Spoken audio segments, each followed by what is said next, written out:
கிறிஸ்து இயேசுவில் அன்பிற்கினிய சகோதரிகளே, சகோதரர்களே, உளமகிழ்வோடு உங்கள் அனைவருக்கும் உயிர்ப்பு பெருவிழா நல்வாழ்த்துக்களை தெரிவித்துக் கொள்கின்றேன். உயிர்ப்பினால் நம் ஆண்டவர் இயேசு கிறிஸ்து அருளும் அன்பும் அமைதியும் உங்கள் உள்ளத்திலும் இல்லத்திலும் நிறைந்திடவும் நிரம்பிடவும் உளமகிழ்வோடு ஆசிக்கின்றேன். நம் கத்தோலிக்க திரு அவைக்கு தனிச்சிறப்புகள் பல இருக்கின்றன. அவற்றில் ஒன்று, நம் திருத்தந்தை ஒவ்வொரு ஆண்டும் கிறிஸ்து பிறப்பு பெருவிழாவின் போதும் ஆண்டவர் இயேசு கிறிஸ்துவின் உயிர்ப்பு பெருவிழாவின் போதும் நமக்கு தருகின்ற ஊர்பி எத் ஓர்பி, நகருக்கும் உலகுக்கும் என்ற செய்தியாக அமைகிறது. அவர் ரோமை நகரின் மறை மாவட்டத்தின் தல திரு அவையின் ஆயர் என்கின்ற முறையில் ரோமை நகருக்கும், இந்த உலகளாவிய திரு அவையின் தலைவர், நம்பிக்கையாளர்களுடைய தலைவர் என்கின்ற விதத்தில் அவர் உலகுக்கும் இந்த இரு நாட்களும் செய்தி வழங்குகின்றார். கடந்த 2025 ஆண்டிலே அன்றைய நம்முடைய திருத்தந்தை பிரான்சிஸ் அவர்கள் பல நாட்களாக மருத்துவமனையில் உடல் நலமின்றி மருத்துவ சிகிச்சை பெற்றபின் உடல்நலம் குன்றி இருந்தாலும் வத்திக்கானுக்கு திரும்பி வருகின்ற பொழுது உயிர்ப்பு பெருவிழா அன்று அவர்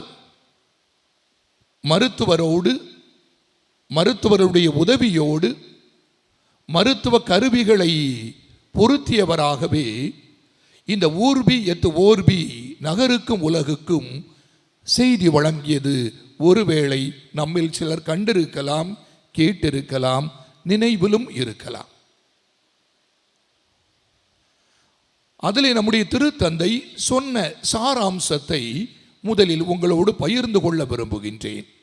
ஏனென்றால் அதுவே அவர் நமக்கு தன்னுடைய இறப்புக்கு முன்பாக தந்த அருமையான, என்றும் நினைக்க வேண்டிய ஒரு சிந்தனையாக அமைகிறது. ஆண்டவர் இயேசுடைய உயிர்ப்பு நம் நம்பிக்கையின் அடித்தளம் என்று கூறிய நம்முடைய திருத்தந்தை பிரான்சிஸ், இந்த நம்பிக்கையானது 3 வகைகளில் வெளிப்படுகின்றது என்று சொன்னார். முதலாவதாக, நாம் அன்றாட வாழ்வில் எதிர்கொள்கின்ற துன்பங்களும் துயரங்களும், வாழ்வில் என்றாவது ஒரு நாள் நாம் சந்திக்கவிருக்கின்ற இறப்பும் நமக்கு முடிவானது அல்ல. நம்பிக்கையின்மையை விட நம்பிக்கை வலிமையானது என்று அவர் அருமையான செய்தியை தந்தார்.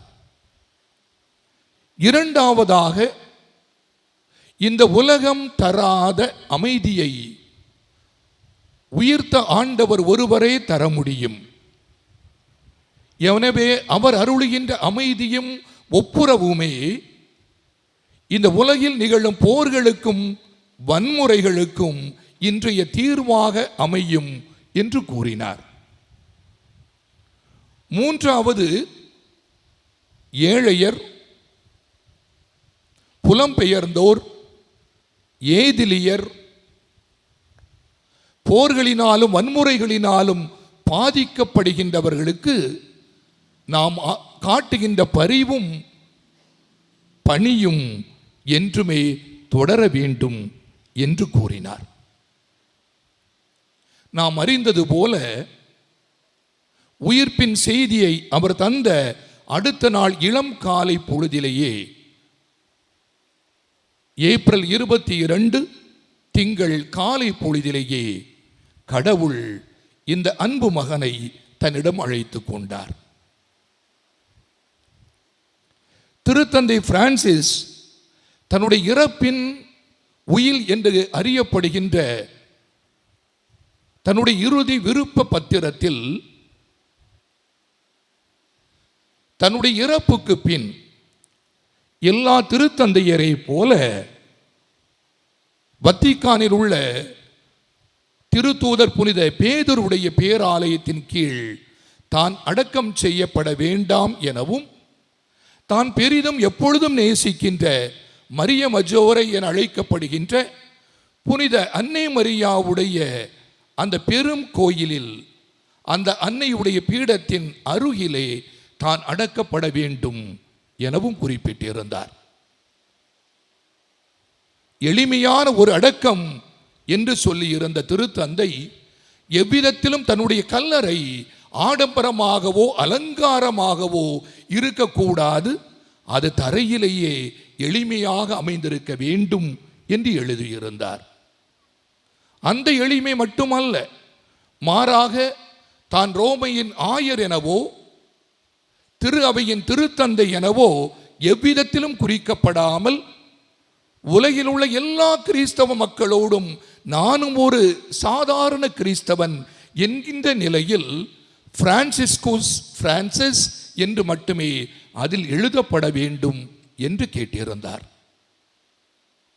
எளிமையான வாழ்வு, எளிமையான இறப்பு, எளிமையான அடக்கம், எளிமையான கல்லறை இயேசுவை போல. இந்த ஒரு எளிமையான கல்லறையை, தனக்கு சொந்தமில்லாத இரவல் பெற்ற ஒரு கல்லறையை, அங்கு அடக்கம் செய்யப்பட்ட அந்த இயேசுவின் கல்லறையை தேடித்தான் விடியற்காலையில் பெண்கள் புறப்பட்டு சென்றார்கள் நறுமண பொருட்களோடு.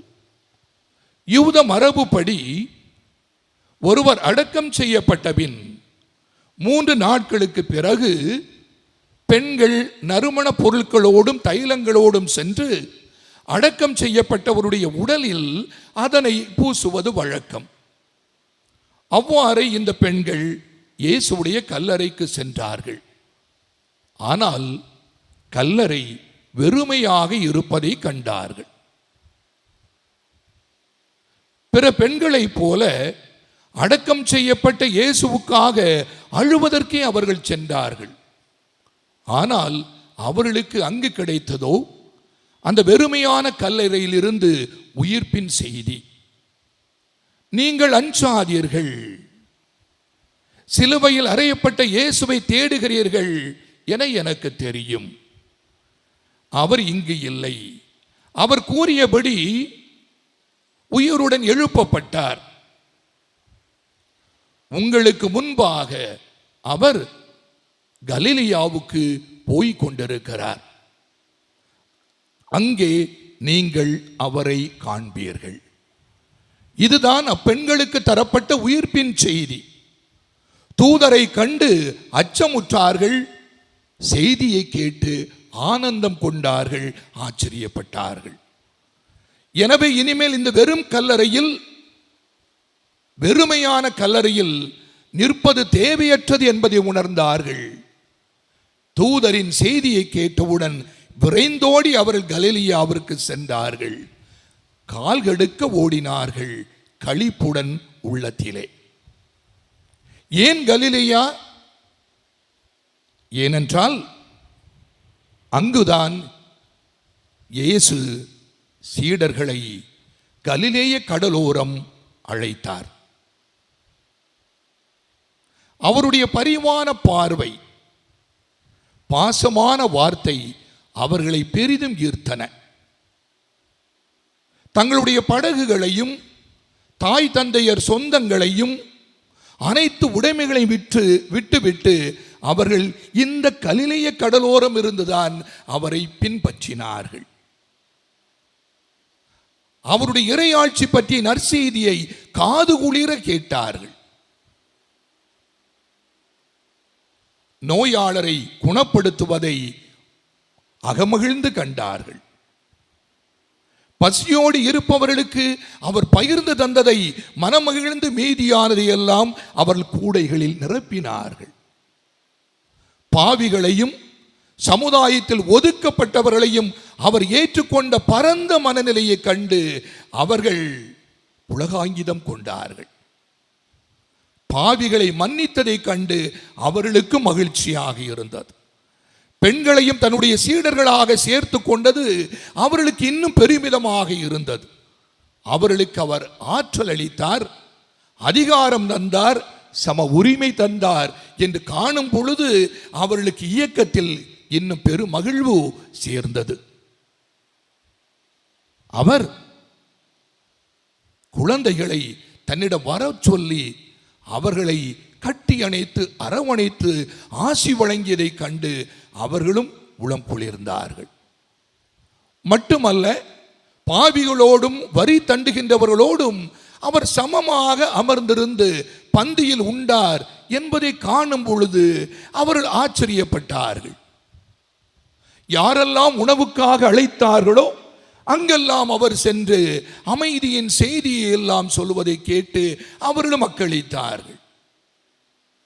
மட்டுமல்ல, சமுதாயத்தில் புறக்கணிக்கப்பட்டோர், ஏழைகள், எளியவர்கள் இவர்களை தன்னோடு இணைத்து கொண்டு செல்லும் இடங்களெல்லாம் கூட்டி சென்றது அவர்களுக்கு வியப்புக்குரிய பாடமாகவே இருந்தது. அது இந்த கலிலேய கடலோரமாகவே சுற்றி நடந்து கொண்டிருந்ததையும் அவர்கள் கண்டார்கள். அவருடைய கால்படாத இடம் இந்த கலிலேய பகுதியில் எங்கும் இல்லை. கடற்கரையில் இருந்தார், வயல்வெளிக்கும் சென்றார், மலைகளுக்கும் அவர் ஏறி சென்றதை அவர் காணுகின்ற பொழுது களைப்படையாமல் தங்கள் கடவுள் உடன் நடப்பதை கண்டு அவர்களும் இணைந்தே பயணித்தார்கள். அது அவர்களுக்கு மிகவும் பிடித்திருந்தது. யூதர்களை மட்டுமல்ல, பிற இனத்தாரையும் நேசித்து அவர்களுக்கும் அவர் பணிகள் செய்ததை எல்லாம் கண்ட பொழுது கடவுள் எல்லாருக்கும் பொதுவானவர் என்கின்ற பாடத்தை அவர்கள் உள்ளத்தில் வரித்து கொண்டார்கள். எனவேதான் கலிலேயா, இங்கு இன்னும் வறுமை இருக்கிறது, இன்னும் ஏழ்மை இருக்கிறது, பாவிகளாக சிலர் புறம் தள்ளப்படுகிறார்கள், வரி தண்டுகின்றவர்கள் எல்லாம் கீழானவர்கள் என எண்ணப்படுகின்றார்கள், பெண்களுக்கு அதிகாரம் தரப்படவில்லை, அது இன்னும் நிகழ்ந்து கொண்டிருக்கிறது. அப்படி என்றால் இயேசு ஆற்றிய அந்த பணியை கலிலேயாவில் மீண்டும் தொடர்வதற்கே அவர் நமக்கு முன்னே செல்கிறார். எனவே அவருடைய பணியை செய்தால் நாம் உயிர்த்த இயேசுவை இந்த பணிகளின் மூலமாக கண்டுகொள்ளலாம் என்று அவர்கள் விரைந்தோடி சென்றார்கள். எப்பொழுது எல்லாம் ஆண்டவர் இயேசுடைய இறையாட்சி பணியை நாங்கள் தொடர்கிறோமோ அப்பொழுது எல்லாம் ஆண்டவர் உயிர்ப்புடன் எங்கள் நடுவில் வாழ்கின்றார் என்பதை அவர்கள் உணர்ந்தார்கள். அவரை உடன் வாழ்கின்ற கடவுளாக அவள் கண்டு கொண்டார்கள். அவர் கூறியபடியே, எங்கே 2-3 பேர் என் பெயரால் கூடியிருப்பீர்களோ நான் அவர்கள் நடுவே இருப்பேன் என்று சொன்னதை தாங்கள் செய்த இறை வேண்டலிலும் அதை கடந்த பணிகளிலும் அவர்கள் கண்டு கொண்டார்கள். அன்புமிக்கவர்களே, உயிர்த்த ஆண்டவர் இறையாட்சி பணியில் உயிர்ப்புடன் இருப்பதை, உடன் வாழ்வதை, கலிலேயாவில் தங்களை தொடர்வதை அவர்கள் கண்டுகொண்டே இருந்தார்கள். நாம் எவ்வாறு இன்னும் வெறுமையான கல்லறையில் ஆண்டவர் இயேசுவை தேடிக்கொண்டே இருக்கிறோமா? இல்லை என்றால் இன்று கலிலேயாக்கள் என்று சொல்லப்படுகின்ற நம்முடைய பங்குகளில், நம்முடைய சமுதாயத்தில் உயிர்த்த ஆண்டவர் நமக்கு முன்னே செல்வதை காண்பதற்கு நம்முடைய அகக்கண்கள் திறந்திருக்கின்றனவா? சொகுசான மண்டலம் இது என அந்த வெறுமையான கல்லறையை உற்றி நோக்கி கொண்டிருப்பவர்கள் நம்மில் எத்தனை பேர்? நம் பங்குகளில் ஒருவர் இணைய வேண்டும் என்றால் 1000 வசூலிப்பது போது, இல்லை என்றால் சிலருக்கு கல்லறையில் இடம் இல்லை என்று மறுக்கின்ற பொழுது, இல்லை என்றால் சாதி ரீதியான கல்லறைகளை நாம் வைத்திருக்கின்ற பொழுது, இல்லை என்றால் கல்லறையை வைத்து பங்கில் பகைமை உண்டாக்குகின்ற பொழுது, பிரிவினைகளை ஏற்படுத்துகின்ற பொழுது, நீதிமன்றங்களை நாடுகின்ற பொழுது, இந்த வெறுமையான கல்லறையில் தானே உயிர்த்த ஆண்டவரை நாம் தேடிக்கொண்டிருக்கிறோம். பங்கில் இன்னும் காண கிடைக்கின்ற குடிசை கூட இல்லாத, தங்குவதற்கு இடம் இல்லாத, மழைக்கு ஒதுங்குகின்ற வசதியும் இல்லாது, ஒரு காணி நிலம் இல்லாது வாழுகின்ற எத்தனை பேர் இருக்கின்ற பொழுது, அதே பங்கிலே கோடியாக கொட்டி உயரமாக ஆலயங்களை எழுப்புகின்ற பொழுது, போலியான ஆன்மீகங்களை வழிபாடுகளாக அதிகரித்துக் கொண்டிருக்கின்ற பொழுது, பக்தி பரவசம் ஊட்டுகின்ற ஆன்மீகம் எங்களுக்கு தேவை என அங்கு ஓடோடி செல்லுகின்ற பொழுது, அந்த வெறுமையான கல்லறையில் தானே உயிர்த்த ஆண்டவரை நாம் இன்னும் நின்று தேடிக்கொண்டே இருக்கிறோம். ஏழையர், நோயாளர், கைம்பெண்கள், கைவிடப்பட்டோர், கவனிக்கப்படாதோர், மாற்றுத்திறனாளிகள் என பலர் நம்முடைய பங்கில் இருந்தாலும், ஒவ்வொரு ஆண்டும் லட்சக்கணக்காக ஆடம்பரமாக நாம் விழாக்கள் எடுக்கின்ற பொழுது, ஆண்டவர் இயேசுவை நாம் எங்கு தேடிக்கொண்டிருக்கிறோம்? வெறுமையான கல்லறையில் தானே. இல்லை என்றால் நம்முடைய சிறார், நம்முடைய இளைஞர்கள் எங்களுக்கு வழிகாட்டுவதற்கும் வாய்ப்புகளை வழங்குவதற்கும் யார் இருக்கிறார்கள் இந்த பங்கிலே என்று தவித்து நிற்கின்ற பொழுது, பங்கு பேரவை தேர்தல் என்றால் அதிகார போட்டி நடக்கின்ற பொழுது, பகைமையை உருவாக்கி பிரிவுகளை ஏற்படுத்துகின்ற பொழுது, வெறுமையான கல்லறையில் தானே நாம் உயிர்த்த ஆண்டவரை தேடிக்கொண்டே இருக்கிறோம். நம்முடைய பங்குகளில் சமமான எண்ணிக்கையில் நிலையில் பெண்கள் இருந்தாலும், வழிபாட்டிலும் அன்பியங்களிலும் திருத்தூது கழகங்களிலும் இயக்கங்களிலும் பங்கில் பங்கேற்பதிலும் ஆர்வத்தோடு அளவுக்கு அதிகமாக அவர்கள் செய்தாலும், பங்கு பேரவை என்று வருகின்ற பொழுதும், பங்கு பேரவை நிர்வாகம் என்று வருகின்ற பொழுதும், சரிவாதியாக பெண்களுக்கு அதிகாரம் வழங்குவதற்கும் சம உரிமை தருவதற்கும் அவர்களை துணைத் தலைவராகவோ பொருளராகவோ தேர்வு செய்வதற்கு இன்னும் நம்முடைய மறை மாவட்டத்தின் பல பங்குகள் தயங்குகின்ற பொழுது, அந்த வெறுமையான கல்லறையை தானே ஆண்டவர் இயேசுவை, அன்பு மக்களை, நாம் தேடிக்கொண்டே இருக்கிறோம். இல்லை என்றால் மறைக்கல்வி, சிறார் இயக்கம், இளம் கிறிஸ்தவ மாணவி இயக்கம், இளைஞர் இயக்கம், இங்கெல்லாம் நம்முடைய பிள்ளைகளை, குழந்தைகளை அனுப்பாமல், நாமும் திருத்தூத கழகங்கள் இயக்கங்களில் சேராமல், அன்பியங்களுக்கும் செல்லாமல் இருந்துவிட்டு பங்கில் பங்கேற்காது இருந்து சராசரியான பேரளவான கிறிஸ்தவர்களாக இருக்கின்ற பொழுதும், வெறுமையான கல்லறையில் தானே நாம் உயிர்த்த ஆண்டவரை தேடிக்கொண்டே இருக்கிறோம். இல்லை என்றால் நம்முடைய கத்தோலிக்க திரு அவை காலத்திற்கு ஏற்ப, கடவுளுடைய விருப்பத்திற்கு ஏற்ப படிப்பினைகளையும் வழிகாட்டுதல்கள் பலவற்றை தந்து கொண்டிருந்தாலும், இது எங்களுடைய பாரம்பரியம் எனவும், இது எங்களுடைய ஊர் முறைமைகள் எனவும் பல நேரத்தில் பழங்கதைகள் பேசிக்கொண்டும் பழமையில் ஊறிக்கொண்டும் இருந்தால், வெறுமையான கல்லறையில் தானே உயிர்த்த ஆண்டவரை நாம் தேடிக்கொண்டே இருக்கிறோம். அடுக்கிக் கொண்டே செல்லலாம்.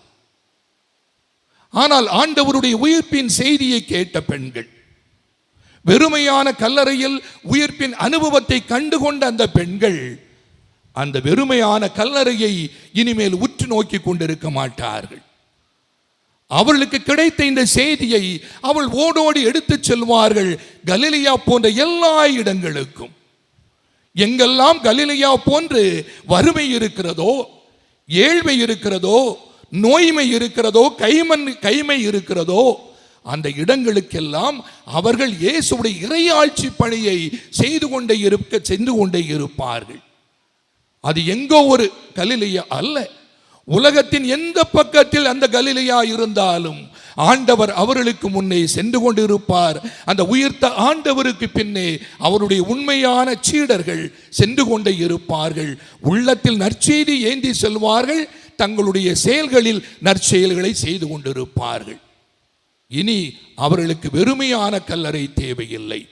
அவர்களுக்கு உயிர் வாழ்கின்ற மக்களுக்கு ஆற்றுகின்ற இறையாட்சி பணி ஒன்றுதான் அந்த ஆண்டவர் உயிர் தெழுந்ததுடைய சாட்சியாக அவர்கள் காலத்தில் நிலைத்து நிற்பார்கள். அது உலகம் முடியும் வரை. நாம் எங்கே, எப்படி? நம்முடைய பங்குகளில், இந்த கலிலேயா என்னும் நம்முடைய பங்கிலே, நாம் வாழுகின்ற சமுதாயம் என்கின்ற இந்த பங்கிலே நாம் காண்கின்ற இந்த ஏழ்மையை, இந்த கைமையை, இந்த நோய்மையை, அனாதைத்தன்மையை, யாரும் கவனிக்காத நிலையை நாம் கண்ணுறுகிறோமா?